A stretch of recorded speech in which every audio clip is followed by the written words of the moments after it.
Meus irmãos, bom dia.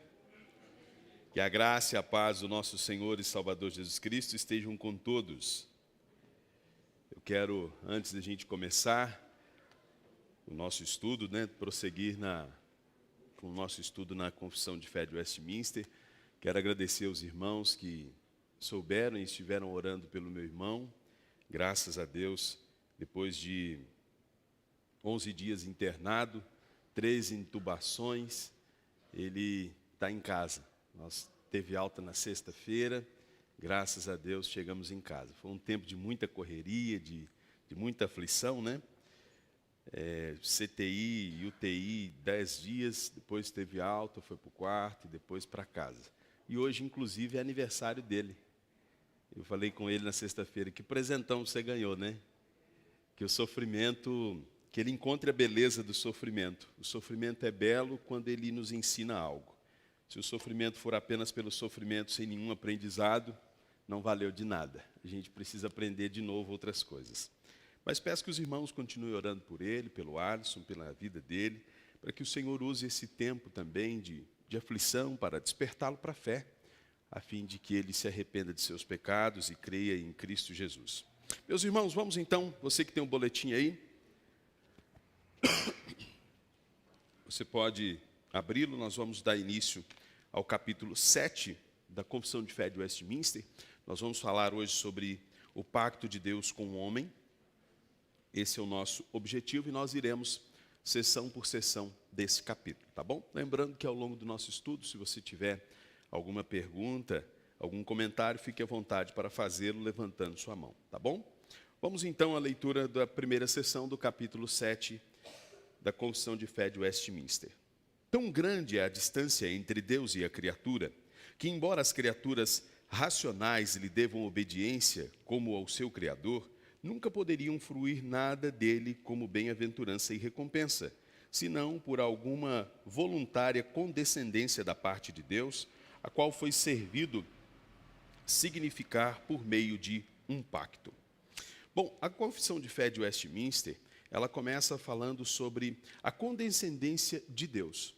Deus que é condescendente voluntariamente, porque esse Deus que cria todas as coisas, que cria o homem à sua imagem e semelhança, é um Deus transcendente. É um Deus que está muito além de nós, está muito acima, é extremamente superior.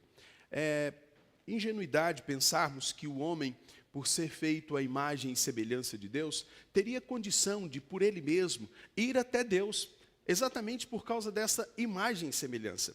O homem antes da queda tinha livre acesso a Deus. Quando a gente escuta isso, falando que o homem tinha livre acesso a Deus, é preciso entender esse livre acesso. Não é um livre acesso porque partiu do homem a intenção de se relacionar com Deus, tampouco a imagem e semelhança garantia ao homem condição de subir e ir até o divino.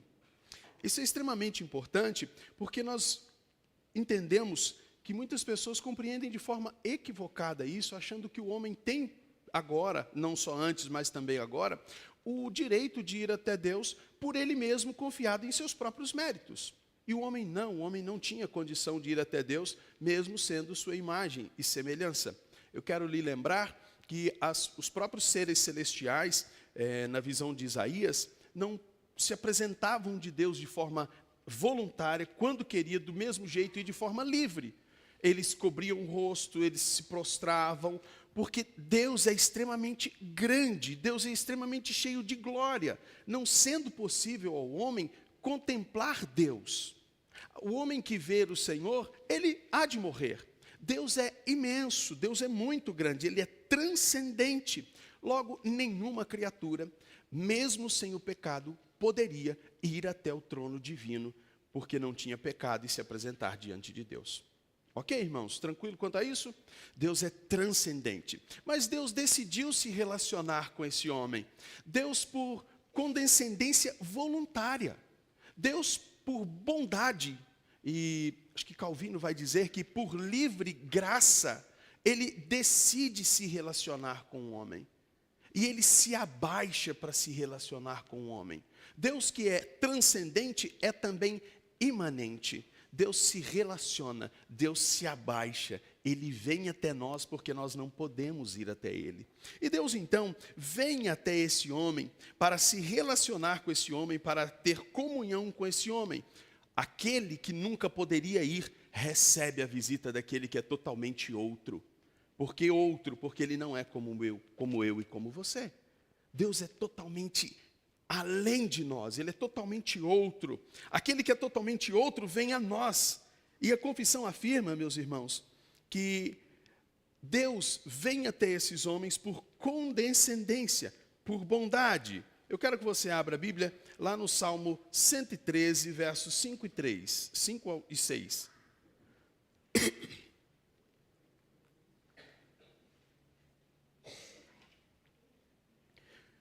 Outra pessoa lê para mim Jó 9, 32 ao 33, por favor.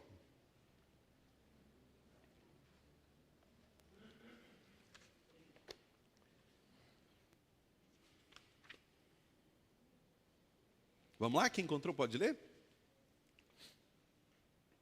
Vamos começar por Jó, capítulo 9, versos 32 e 33.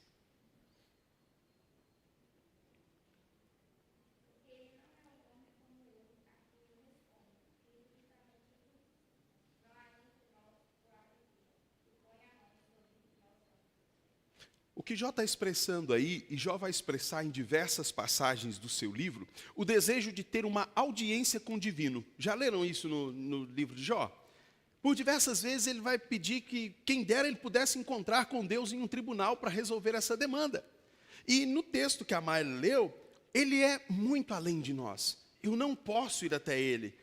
Quem dera tivesse entre nós um árbitro, alguém que colocasse a mão sobre nós ambos. Alguém que fosse o mediador. Por que a necessidade de um mediador que chegasse? Porque eu não posso ir, porque ele é além de mim, de forma que eu não posso chegar até ele, porque ele é transcendente. Salmo 113, versos 5 e 6.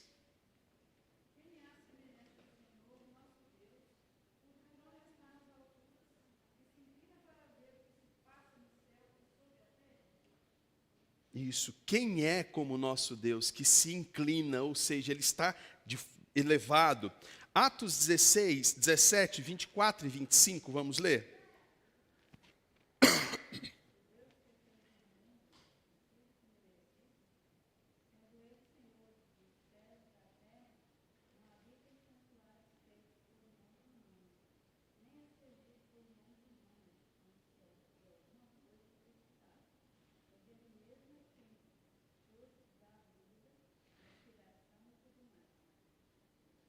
Ok. Deus, então, meus irmãos, é transcendente. O homem não pode chegar até ele, o homem não pode ir.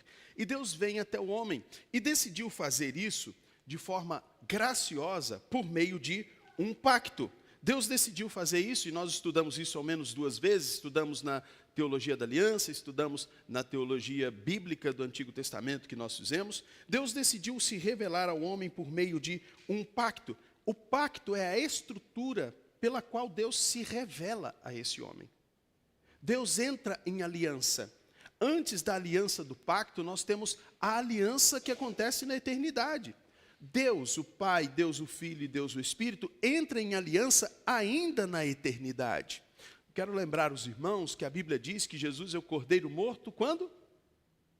Desde outros, antes da fundação do mundo. Tu és meu filho, hoje eu te gerei. A aliança da Trindade, o Pai, o Filho e o Espírito Santo, acontece na eternidade. O padrão de relacionamento por meio de aliança da Trindade é o padrão que Deus vai imprimir no relacionamento com o homem. Como então Deus, que é transcendente, mas é imanente também, vem até nós, eu não posso ir até Ele, mas Ele vem até nós porque Ele é imanente, como Ele se relaciona com o homem? Por meio de pacto. Por meio de aliança. E esse pacto, a princípio, ele é unilateral, porque não parte do homem a ideia de pacto. Não é o homem que diz, Deus, por favor, o senhor pode baixar aqui um pouco? Eu tive uma ideia muito legal. Eu decidi me relacionar com o senhor. E eu tive uma outra ideia muito legal ainda. Eu acho que esse relacionamento se dará por meio de um pacto. Aí Deus, que legal, e o que é o pacto? Não, vem cá que eu te explico. Vai ser os termos, os meios pelos quais a gente vai se relacionar. Não, não é assim. É Deus que, por graça, vem até o homem e decide se revelar a este homem por meio do pacto. Nessa primeira sessão, alguma dúvida, gente? Não? Passemos então para a segunda.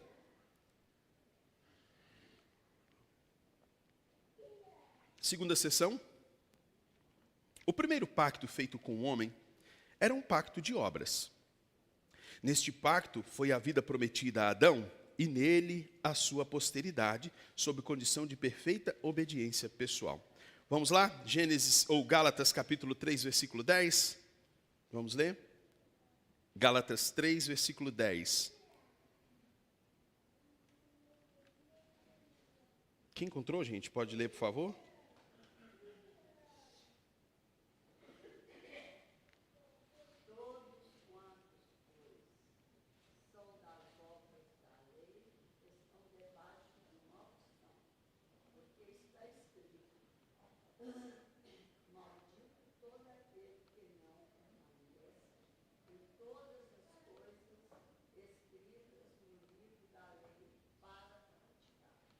Ok.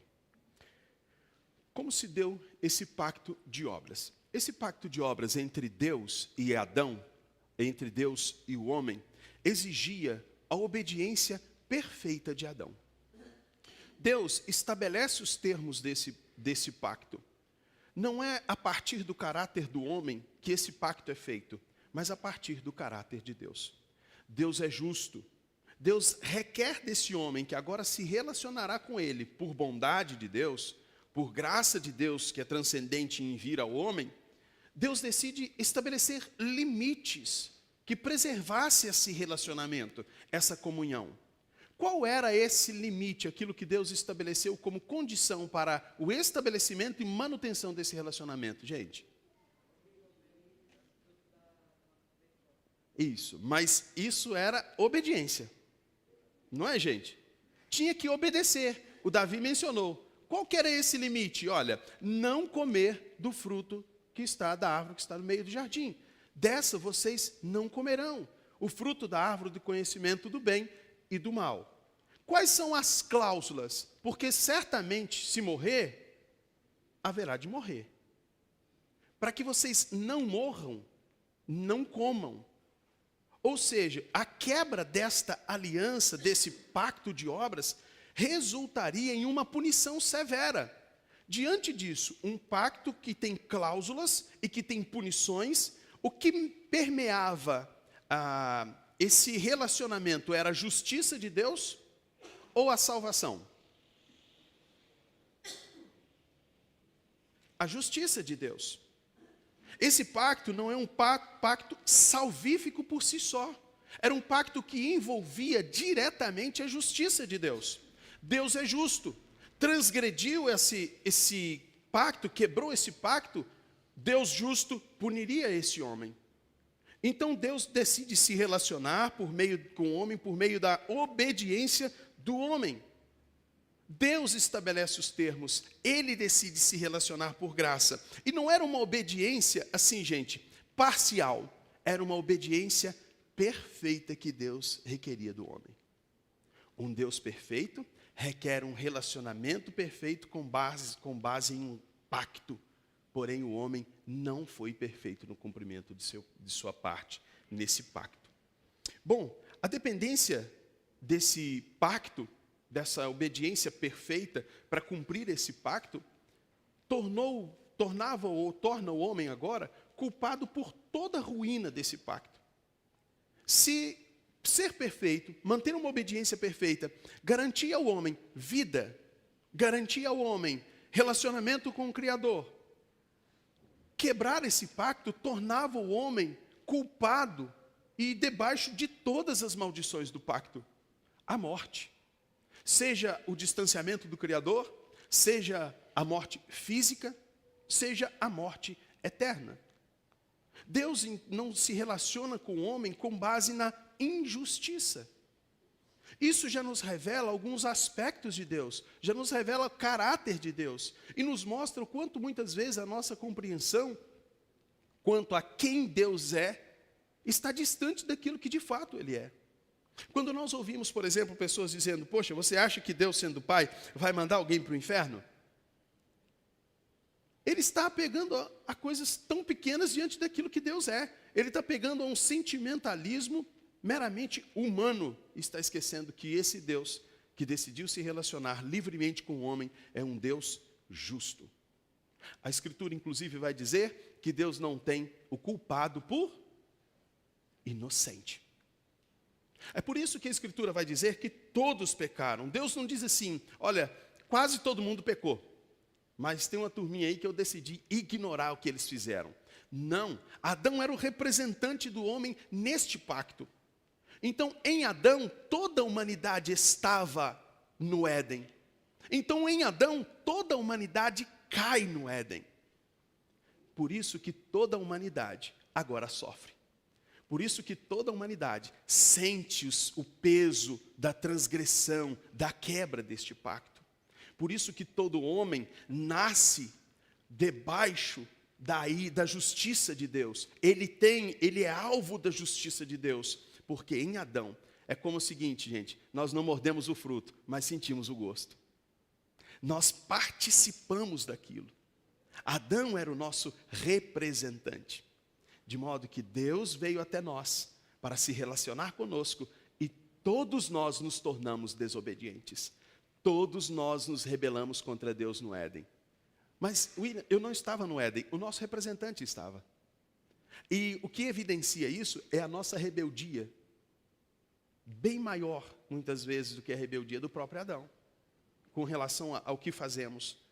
A humanidade cada vez mais se mostra rebelde, cada vez mais distante, cada vez mais filho de Adão. Então Deus estabelece o pacto, esse pacto promete vida a Adão e a sua posteridade, exigia uma obediência incondicional, ou uma obediência perfeita, uma obediência, um pacto que não tinha mediador ali. Adão era o próprio lado e Deus do outro lado desse pacto. Havia, portanto, a necessidade de Adão cumprir a sua parte, sob pena de, se transgredindo, receber a punição desse pacto. Ok, gente? Tranquilo quanto a isso? Eu não vou me alongar muito em alguns pontos, porque eu acredito que a gente já estudou bem o pacto. Mas se tiver alguma dúvida, aproveite e pode perguntar.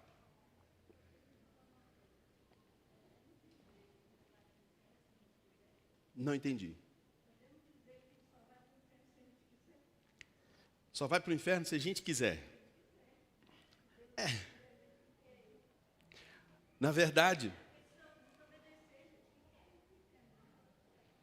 sim.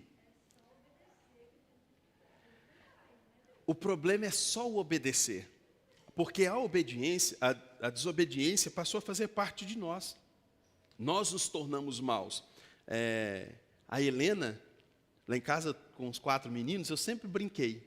Não demora muito, eles começam a andar, os pezinhos deles começam a andar mais rápido para o mal do que a gente imagina. Já daqui a pouco vem pirraça. Eu lembro que o Pedro, cadê o Pedro? O Pedro está ali atrás. Com 10 meses, esse menino encheu a mão na minha cara. Com 10 meses. Mas eu não deixei isso, não esperei dar 1 ano para corrigir, não, tá? Com 10 meses, ele já aprendeu que não se pode bater na cara do papai. Mas, olha só, 10 meses, o que esse menino entendia disso? Já se inclina apressadamente para o mal. Então, o homem não pode escolher agir de forma diferente, ou ser diferente daquilo que ele é. Ele escolhe dentro daquilo que ele é, como agir. Certo? Mas ele não pode escolher ser diferente. A menos que ele seja escolhido e seja transformado por um agente externo, alheio a ele mesmo, para deixar de ser aquilo que ele é.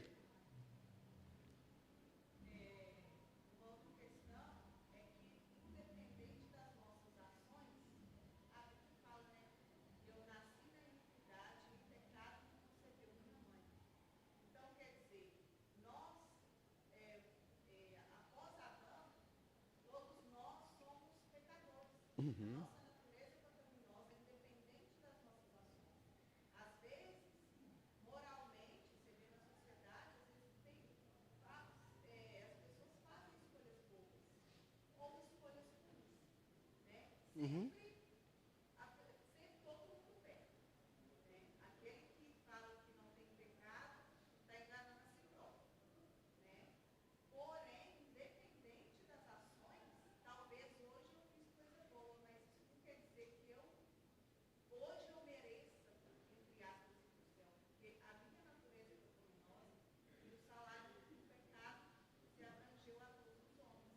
Exatamente.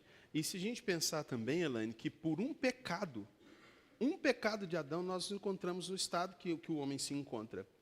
Não bastou que Adão cometesse vários pecados no Éden. Por um pecado, a justiça de Deus é executada naquele pacto, tornando o homem agora mortal, o homem se afastando de Deus. Às vezes a gente pensa, eu fiz algo de bom, mas bastou fazer uma coisa ruim e já era. E essa coisa ruim exige uma redenção, ou melhor, um pagamento, um resgate, uma redenção. Se essa coisa ruim que a gente fez não há um resgate dela, a dívida ainda reclama o pagamento. Por mais que a gente faça algumas coisas boas, basta fazer uma coisa só ruim. Ou melhor, a gente só faz uma coisa ruim porque nós somos ruins por natureza. Nós não nos tornamos maus a partir de uma coisa que a gente faz. A coisa que a gente faz revela a maldade que já há em nós desde a nossa concepção. Como você bem mencionou aí, Davi, em iniquidade me concebeu a minha mãe.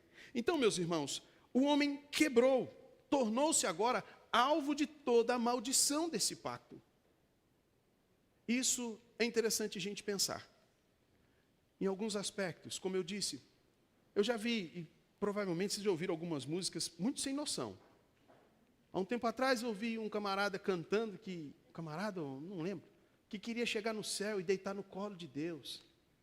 E abraçar Deus, e quase pegar na bochecha e fazer guti-guti. Não vai. Por quê? Porque o homem, Deus é transcendente. O homem não pode chegar a Deus assim. O homem nunca vai chegar a Deus dessa forma. Certo, gente? Não há igualdade para se fazer isso. Não há. Deus é totalmente além de nós, mas Ele vem até nós. E agora não dá para ignorar o fato de que nós transgredimos. Nós nos tornamos incapazes de cumprir esse pacto. E o que eu acho engraçado é que as pessoas geralmente querem pegar só partes que lhe são agradáveis. Por exemplo, todo mundo vai dizer, mas eu sou imagem e semelhança de Deus. Mas ele jamais vai dizer que ele é culpado do pecado de Adão. Pega de Adão só aquilo que ele quer. Não, porque eu tenho que ter domínio. Não, porque eu sou imagem e semelhança. Mas em Adão eu também transgredi, eu quebrei o pacto. Em Adão eu morri. Em Adão todos nós sofremos. Em Adão a punição eterna é o nosso destino final, se não houver, como pede Jó, um árbitro entre nós. Sim, Judite.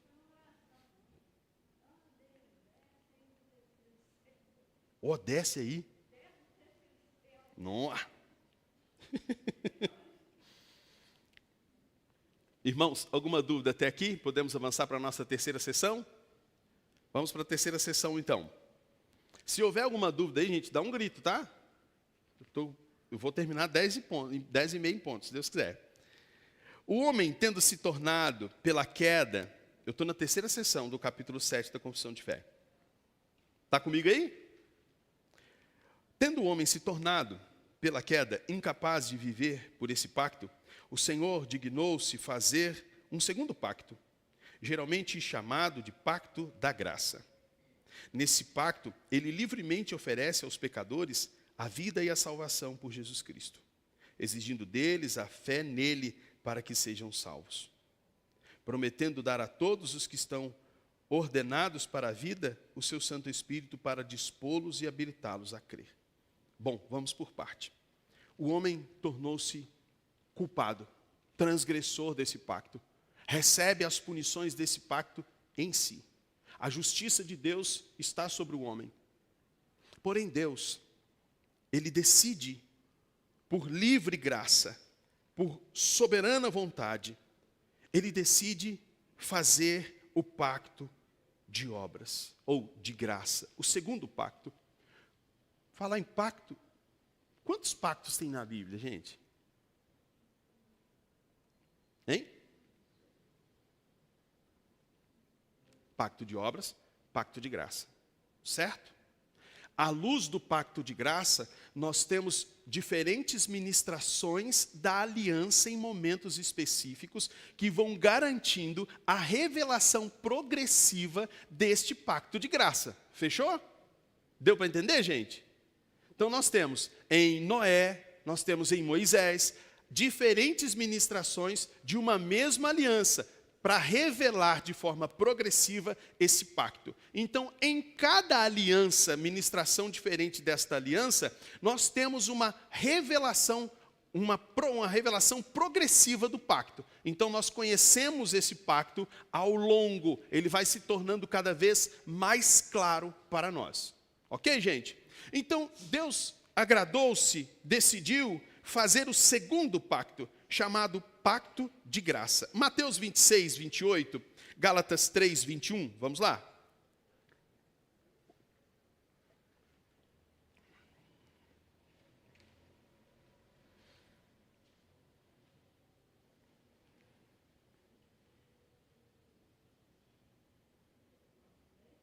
Pode?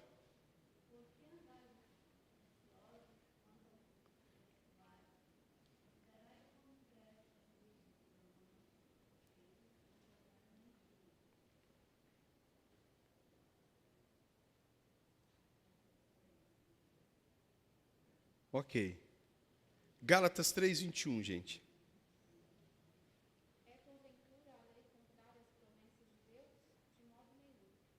Porque se fosse promulgada uma lei que pudesse dar vida à justiça, na verdade seria procedente do meio.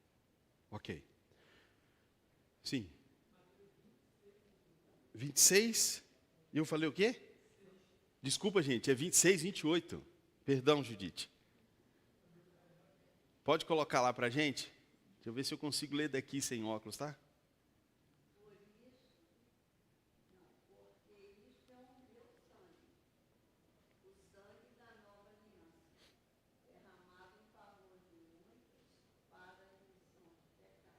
Ok, uma nova aliança, um novo pacto. Deus decidiu fazer um novo pacto com esse homem caído. Agora, por qual motivo? Se o homem quebra um pacto, se o homem transgride esse pacto, se torna culpado e recebe a punição de todas as cláusulas, a transgressão das cláusulas desse pacto, por que Deus decidiu fazer um segundo pacto, gente? Porque ele olhou para o homem e achou o homem fantástico. Porque Deus olhou e decidiu se relacionar com o homem porque precisava de mais alguém na Trindade. Não. O motivo disso é simplesmente graça. Deus decidiu fazer um novo pacto. Só que se lembram que o primeiro pacto, a justiça de Deus está evidente? Esse segundo pacto visava resgatar esse homem, agora debaixo da justiça, debaixo da punição, da quebra do primeiro pacto. Certo, gente? Esse homem transgride, esse homem é aprisionado, ele se torna agora escravo. Ele não tem vida em si mesmo mais. O homem morre, o homem agora está fadado ao sofrimento distante do seu Criador. Longe da vida, ele morre. Longe da paz, ele vive em constante conflito. Longe do amor, vive odiando uns aos outros e odiando o próprio Criador. Por que Deus decidiu vir até esse homem, resgatar esse homem? Deus decide por sua livre graça, por seu favor imerecido, tendo sua soberana vontade como motivação para fazer isso. Por que Deus veio até o homem? Por bondade, por graça. E há uma relação entre esse pacto e o pacto anterior. Porque o pacto anterior exigia agora que o homem fosse punido. Lembra que eu disse que a transgressão exige um pagamento? A quebra do primeiro pacto exigia um resgate, exigia um pagamento, porque o primeiro pacto foi quebrado. Deus, sendo justo, não diria assim: olha, esqueçam tudo. Esqueça tudo que passou, levante a cabeça, olhe para frente. Vida nova comigo. Não. A transgressão anterior exige um pagamento. O homem agora não tinha condição de pagar o seu resgate. Não podia resgatar a si mesmo. De forma que ele precisava de um resgatador. Ele precisava de um novo representante. Um representante que cumprisse aquilo que o primeiro não cumpriu. É por isso que Paulo, escrevendo aos Romanos, vai dizer que no primeiro Adão nós morremos. Mas o segundo Adão nos trouxe vida. Esse segundo pacto é por graça, por bondade. Nesse segundo pacto agora, que tem um mediador, que tem alguém que representa o homem, alguém que atende à necessidade de Jó, expresso no capítulo 9, no verso 33, alguém que tocasse a divindade e tocasse a humanidade. Alguém que fosse capaz de ser o mediador nesse impasse, nessa audiência. E lá em Gênesis capítulo 3, versículo 15, já há a promessa. Ainda num cenário de punição da quebra do antigo pacto, já há um anúncio de um novo pacto, ou de uma forma de resgate. Virá o descendente da mulher. O descendente. Esse resgatará o homem do seu pecado. Então Deus decidiu, por graça, estabelecer esse pacto. Esse pacto, ele traz vida para os pecadores, os mortos. Mas lembre-se, para que os mortos tivessem vida, alguém teve que morrer em seu lugar. Alguém teve que ser o representante, e o representante perfeito. Alguém teve que ser aquilo que Adão não foi, perfeita imagem e semelhança de Deus. Cristo é aquele homem que nós não podemos ser. Perfeita imagem de Deus. O que fica mais claro ainda quando vamos no Novo Testamento e nos lembramos de um pedido de um de seus discípulos que disse assim: mostra-nos o Pai. E qual foi a resposta de Jesus para o pedido do discípulo? Qual foi, gente? Vocês lembram? Eu estou há tanto tempo com vocês e vocês ainda estão pedindo para mostrar o Pai? Eu sou a revelação do Pai. É isso que Cristo está dizendo. Ele faz aquilo que o homem não faz. O homem deveria revelar Deus. Mas Cristo faz de uma forma muito melhor do que o primeiro Adão. O primeiro Adão fracassou. Cristo faz de uma forma perfeita. A obediência que Adão não teve no Éden, Cristo teve. A Bíblia, inclusive, vai dizer que ele foi obediente até a morte e morte de cruz. Cristo, mesmo tendo em tudo sido tentado como nós, não pecou. Sendo ele, portanto, o mediador desse pacto. Então Deus promete, por sua livre graça, redenção a esse homem que se tornou culpado. E isso se dá por meio da pessoa bendita de Cristo Jesus. O que se exige nesse pacto do homem? Exige-se que o homem creia em Cristo Jesus. Exige-se que haja fé na necessidade, que creia que Cristo é esse Salvador perfeito. Que o homem identifique essa necessidade desse Salvador, desse mediador. Porém, nós temos um impasse aqui. Se o homem se tornou escravo do pecado, se o homem se tornou morto em seus delitos e pecados, como a gente pode dizer que esse homem vai crer? Para mim é muito contraditório quando a gente diz para o incrédulo assim, creia. Como é que eu estou pedindo para ele crer se ele não crê? Se fosse um incrédulo mais irônico, quando a gente dissesse para ele assim, creia, ele diria, hello, incrédulo. Incrédulo, eu não posso crer. Se esse incrédulo é incapaz de crer porque ele é incrédulo e há necessidade dele crer nesse Salvador, o que é preciso para que ele creia? Como esse homem pode crer? Pastor Vitor, ajuda a gente. Como é que esse homem incrédulo pode crer nesse pacto, nesse mediador, se ele é um incrédulo, pastor?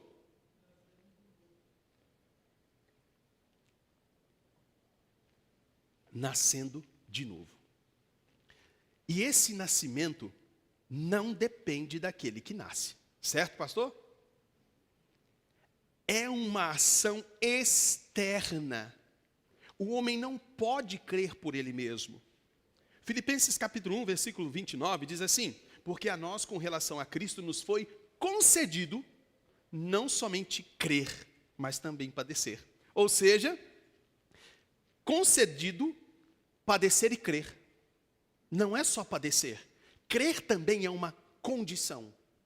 Ou é uma concessão de Deus ao homem. Porque esse homem está morto, está cego, ele não pode responder. Ele está tão distante do divino que não há grito que possa fazer esse coração morto ouvir por ele mesmo. A menos que ele receba vida, a menos que ele seja vivificado, que ele nasça de novo, como disse o pastor Vitor. E isso se dá por meio do Espírito Santo. É o Espírito Santo que dá vida para o homem. É por isso que a gente fica em paz quando pregamos o Evangelho. Nós descansamos que o nosso grito foi dado, mas quem aplica aquela mensagem no coração desse homem é o Espírito Santo. Percebam então que há esse pacto, tanto de obras quanto de graça, é um pacto trinitário. O Pai, o Filho e o Espírito Santo estão envolvidos nesse pacto.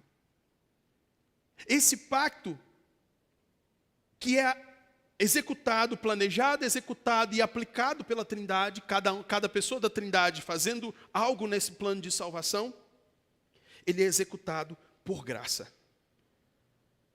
E eu quero ainda um pouco mostrar o quanto esse homem é caído e não pode crer. Vamos pela lógica aqui, me ajuda aí. Quando um criminoso confessa de pronto o seu crime, ele confessa. Isso é um agravante ou pode ser um atenuante? Atenuante. Se ele, diante de todas as provas, persiste em mostrar que não admite o seu erro, não há arrependimento, não há consciência daquilo e ele se mostra uma pessoa fria que vai persistir naquilo. Certo, gente? Ok. Eu fico imaginando a pessoa que diz que ela creu por ela mesma. Pense comigo. Nós temos dois indivíduos, A e B. A mesma mensagem pregada para A e para B. O A responde com fé, o B não. Qual é pior nessa história? O A ou o B? O que admite seu pecado, ou aquele que persiste em dizer que, afinal de contas, ele não é tão ruim? Qual é melhor? O que admite há um indicativo de ser menos afetado do que esse, certo? Qual a conclusão lógica? Que Cristo, então, vai salvar os menos piores. Deu para entender, gente? Deu para entender? E é isso que Cristo faz? Salva os menos piores? Aqueles que não foram tão afetados e que lá no fundinho do coração dele, um facho de luz do Evangelho. Não. Todos os homens são igualmente obstinados. Não podendo haver no homem nenhum senso, por ele mesmo, de fé em Deus. A fé precisa ser aplicada pelo Espírito Santo no coração deste homem. É o Espírito Santo quem faz esta obra.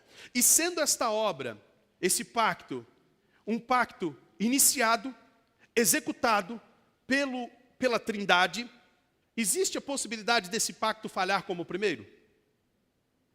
Deus planeja, Deus executa, Deus aplica. Existe a possibilidade desse pacto falhar como o primeiro? Por quê? Porque quem garante o outro lado é Deus. Deus garante os dois lados dessa história. É por isso que nós precisávamos de um Redentor que fosse divino, mas que ao mesmo tempo fosse humano. Ele garante de forma perfeita, de modo que esse pacto de graça para a salvação do homem não será quebrado jamais.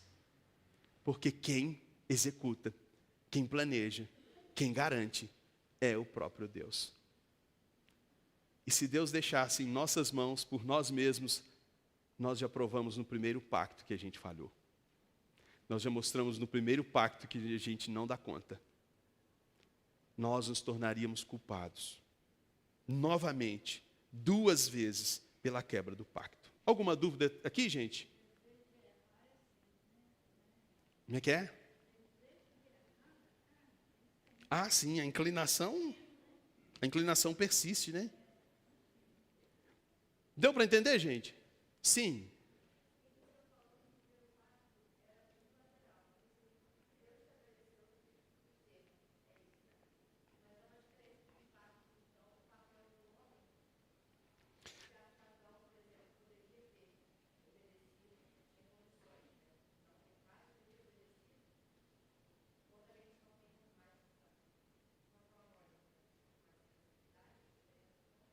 Sim, há diferença no seguinte aspecto.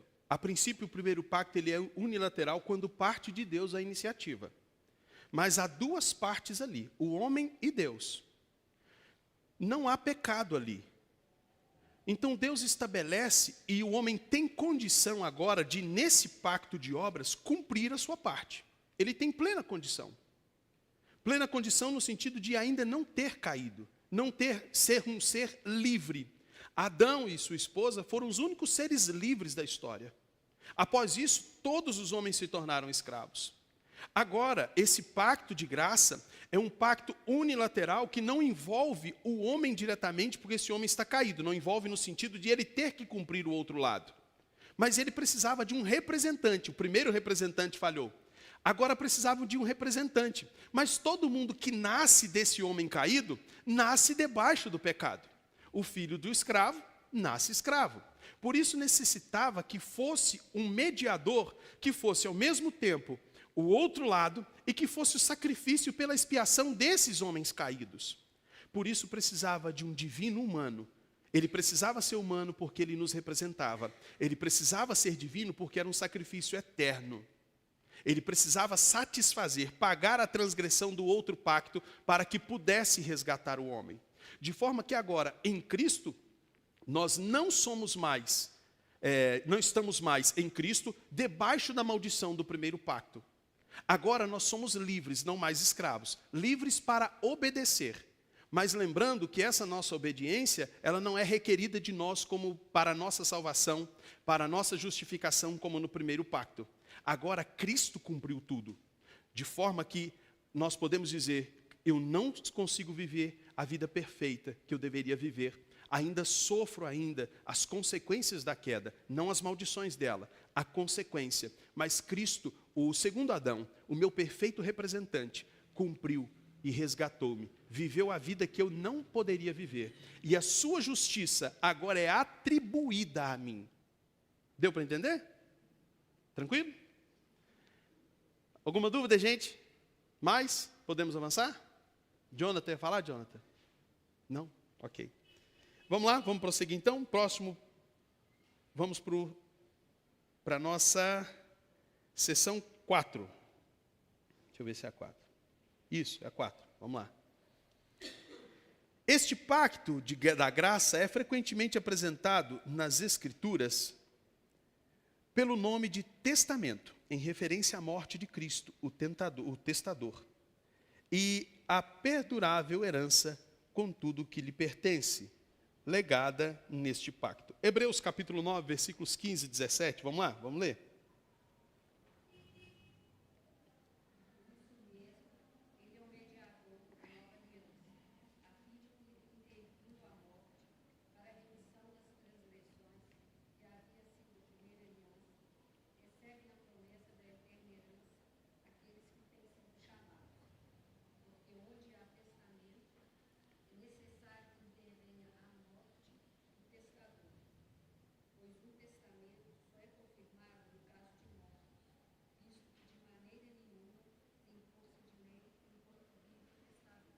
Ok. O Novo Testamento. A herança, a garantia desta herança é o testador. que morre. Cristo morre, Ele é a garantia desta herança para aquele que nele crer. Ele é o testador, Ele é o possuidor, Ele atribui a nós. E é interessante que o autor aos Hebreus deixa isso muito claro no texto que ela leu, sobre os benefícios dessa salvação. Aqueles que herdam, traz à tona a ideia de uma herança legal. Agora nós temos uma herança legal, um tesouro atribuído a nós. Por quem? Pelo testador que morreu. Não há testamento, não há herança com o testador vivo. O testador morre e atribui a sua herança a alguém. Cristo é esse que morre e atribui a nós. Lembrando que nós somos herdeiro de Deus e co-herdeiro com Cristo. O Calvino mostra que essa terminologia ela é usada para apontar para a segurança irrevogável desta herança. Não haverá chance disso mudar. O testador nos garantiu. Ele nos concedeu uma herança. Isso não pode mudar. Cristo sela com sangue essa promessa de vida. Ele morre. Por causa de sua morte e ressurreição, é que nós agora temos direito a uma herança.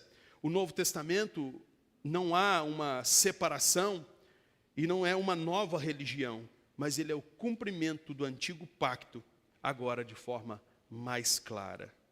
Deu para entender, gente? Nós vamos para o próximo, que fica mais fácil da gente entender a ligação de um com o outro. Beleza? Próximo, 5. Diz assim: este pacto no tempo da lei não foi administrado como no tempo do evangelho. Sob a lei foi administrado por promessas, profecias, sacrifícios, pela circuncisão, pelo cordeiro pascual e outros tipos de ordenanças dadas ao povo judeu, prefigurando tudo Cristo que havia de vir. Por aquele tempo, essas coisas, pela operação do Espírito Santo, foram suficientes e eficazes para instruir e edificar os eleitos na fé do Messias prometido, porque tinham plena remissão dos pecados e a vida eterna. Essa dispensação chamam-se de o Velho Testamento. Bom, testamento, alguém que recebe uma herança de alguém, de um testador morto, que lhe assegura uma herança. No Antigo Testamento, nós temos a progressão da Escritura. Como eu disse, as ministrações de diferentes alianças de um mesmo pacto, que vão revelar a cada passo mais aspectos desta aliança. Mas aqui a gente já pode pensar numa pergunta que todo mundo faz. Se no Novo Testamento a salvação se dá por meio da fé em Cristo Jesus, no Antigo Testamento, como as pessoas eram salvas? Sem Cristo. Qual promessa? Do Messias. Então, a salvação era pela fé na promessa ou a fé no Messias?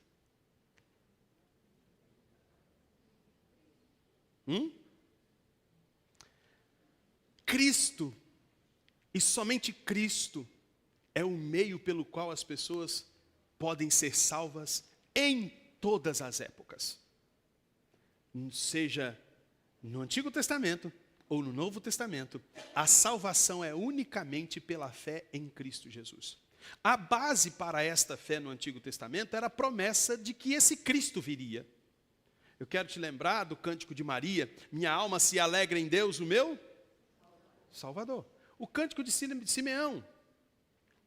O cântico de Simeão mostra que ele estava esperando. Despede o teu servo em paz. Os meus olhos já viram. Aquilo que eu esperava já se cumpriu. Eu vi. A esperança deles, a fé que eles tinham, e eu quero que você abra a Bíblia lá em Hebreus capítulo 4, versículo 2. Deixa eu ver se a minha memória não me engana. Vamos ler? Vamos ler a partir do versículo 1. Versículo 1 e 2. Pode ler, dona Aparecida?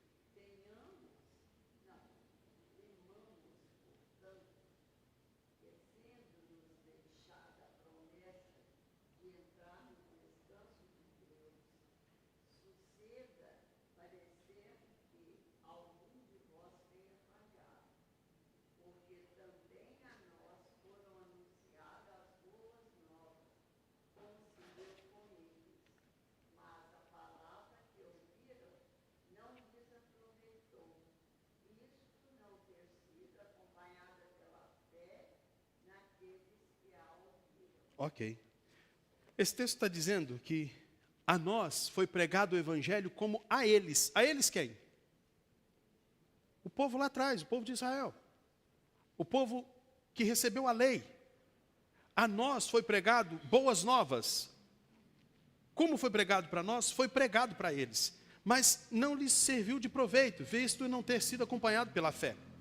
Ou seja, o evangelho para a salvação sempre foi anunciado.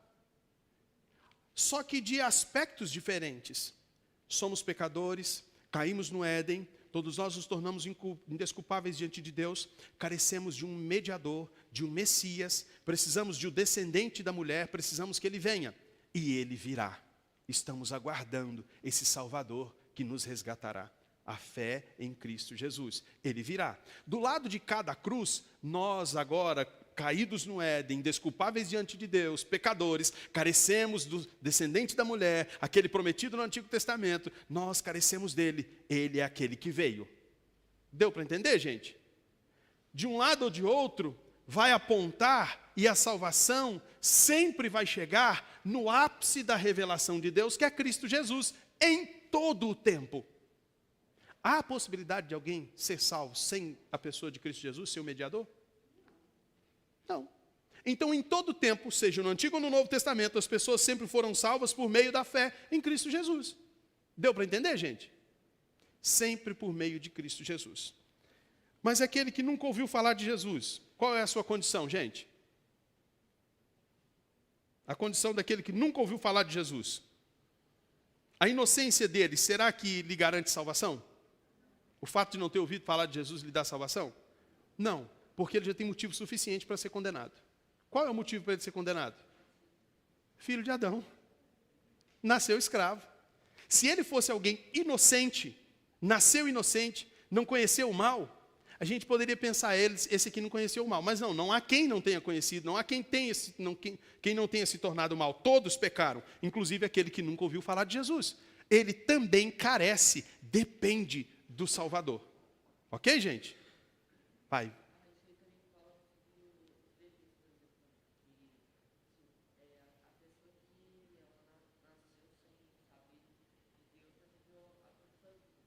Uhum.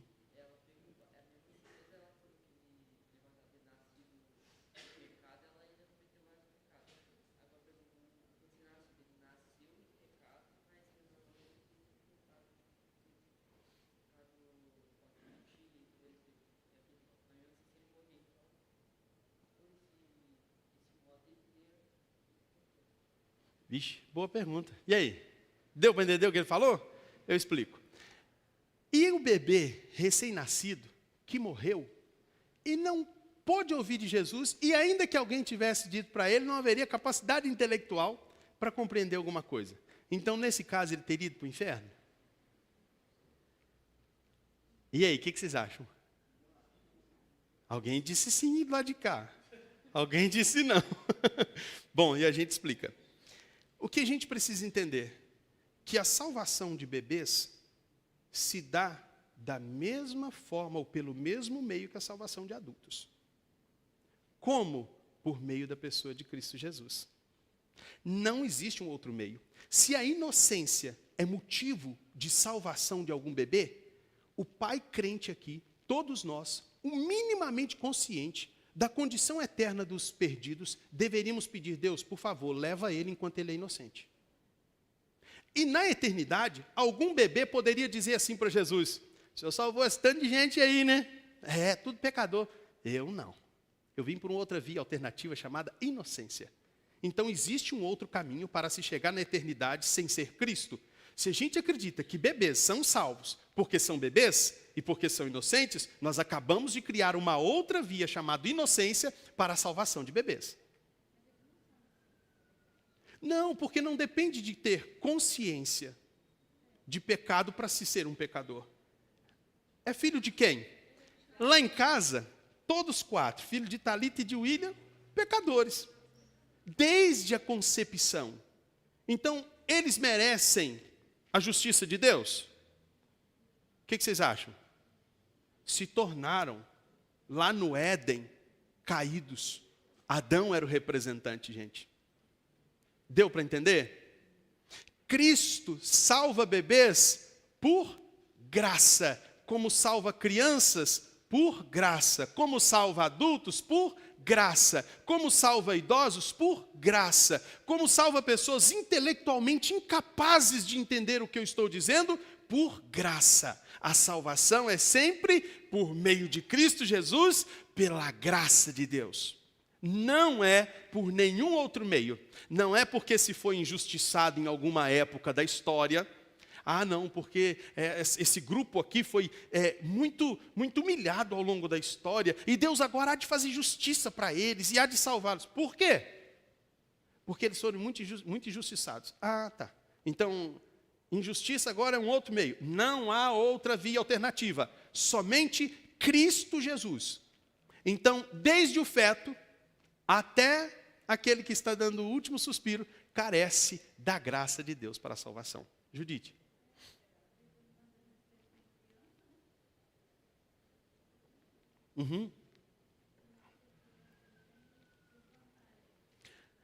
Bom, a criança, a gente tem alguns textos que vai mencionar a criança, e esses textos não colocam a criança em uma condição melhor do que os homens. Coloca essas condições, coloca essas crianças, aquelas crianças que estavam ali, por exemplo, certa vez estavam impedindo as crianças de irem até Jesus. Elas queriam ir até Jesus. Aqueles que vão a Cristo, como naquele caso, indo a Cristo, sendo chamados por Cristo, nós somos como essas crianças. Nós fomos até Cristo. Agora, nenhuma criança é inocente e a salvação se dará por inocência. Ok, gente? Tranquilo? Beleza? Então tá bom, vamos prosseguir aqui.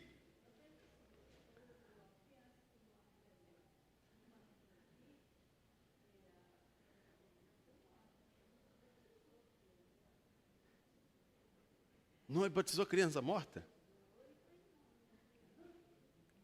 Não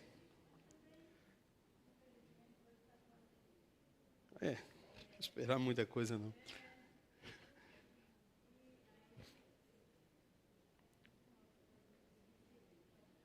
Ok. Gente, a administração dessa aliança, desse pacto, ela aconteceu no Antigo Testamento de formas diferentes do Novo Testamento. Por exemplo, através de profecias, através de símbolos, que tudo isso apontava para Cristo. Era a sombra, era o farol que iluminava para Cristo, apontava para a pessoa de Cristo Jesus.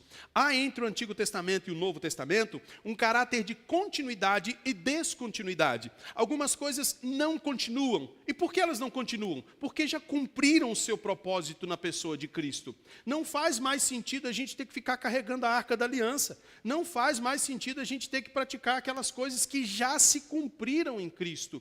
Outras coisas têm um caráter de continuidade no Novo Testamento. Por exemplo, o dia do Senhor tem um caráter de continuidade, porém com aspectos diferentes.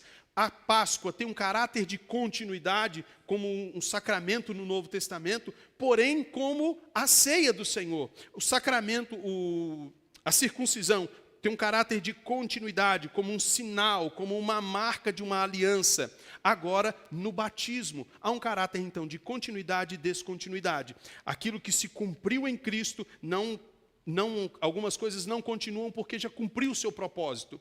Não há, portanto, a necessidade da gente continuar. Mas isso significa que a gente deve, então, desprezar o Novo Testamento e considerar apenas o Novo Testamento? Não, de forma alguma. Como? Se a gente pegar só o Novo Testamento, a pergunta que nós faremos é: quem é esse que está morrendo na cruz? Por que ele está morrendo na cruz? Qual é a necessidade dele? É mais um transgressor da lei ou um injustiçado? Não, de forma alguma. A Escritura é única, ela é una.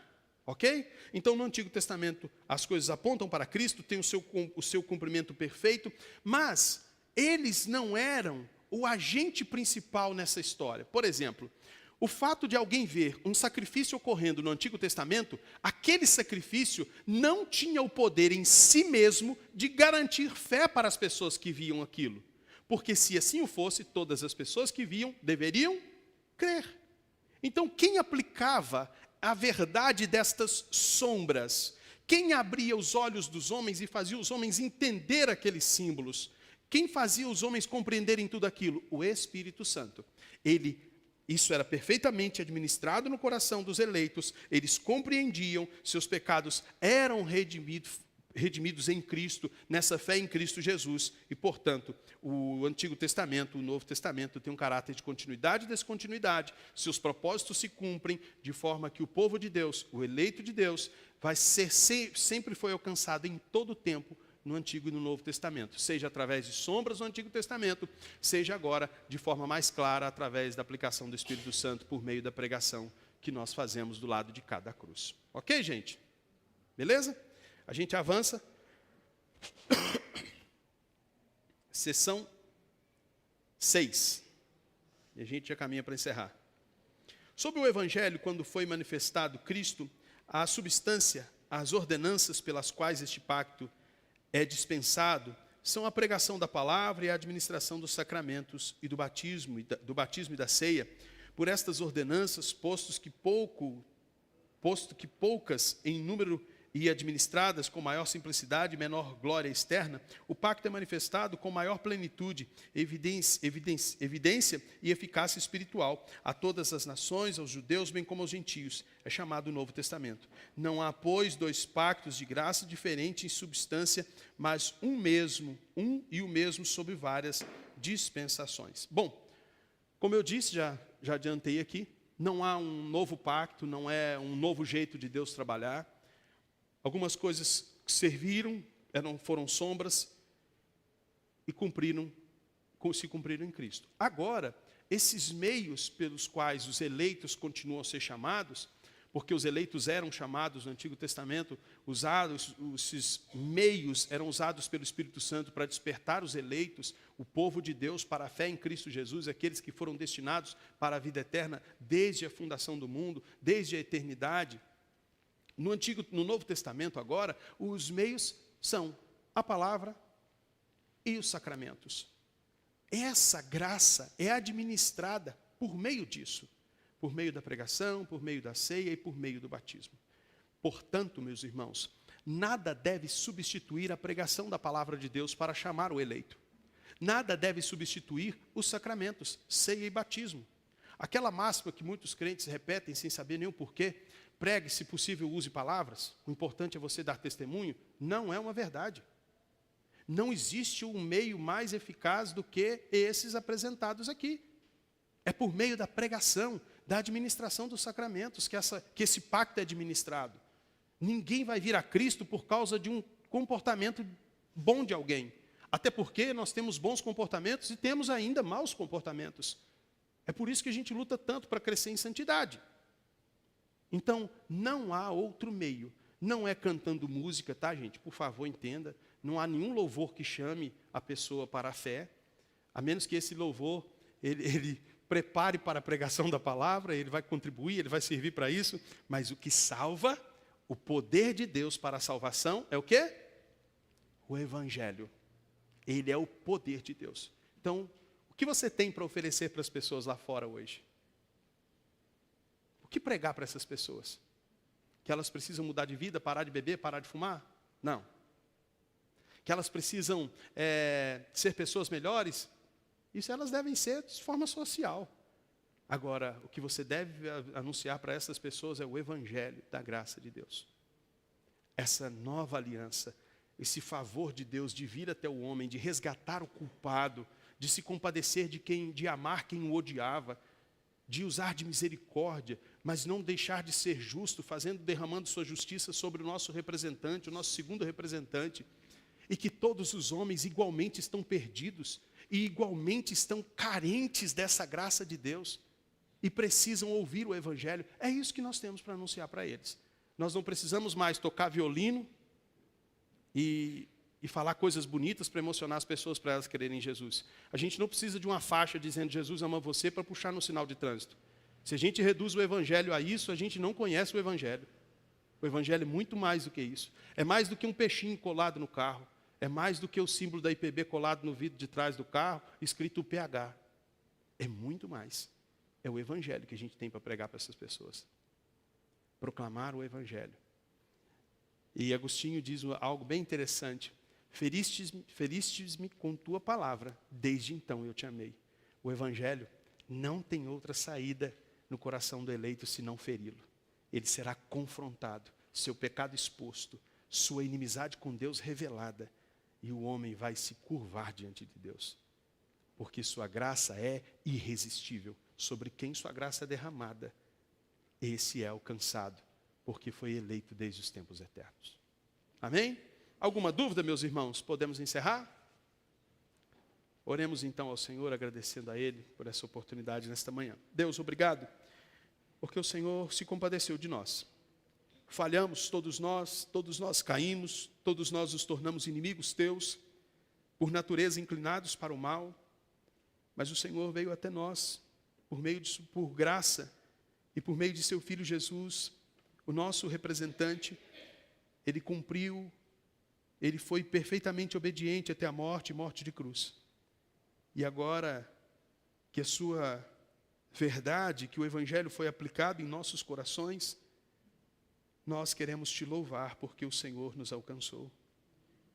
É por causa disso que nós adoramos o Senhor. É por causa disso que estamos aqui nessa manhã e estaremos à noite, o Senhor permitindo, para te adorar. O Deus que resgata, que se dá em sacrifício para resgatar inimigos, escravos. Obrigado porque o Senhor se compadeceu de nós. Não havendo em nós nenhum bem sequer, não havendo em nós nenhuma faísca de bondade ou de fé, o Senhor veio até nós, quando ainda éramos ímpios, incrédulos. Obrigado, Senhor, por isso. Ajude-nos a proclamar estas verdades. Amém. Deus abençoe você, tenha um bom domingo.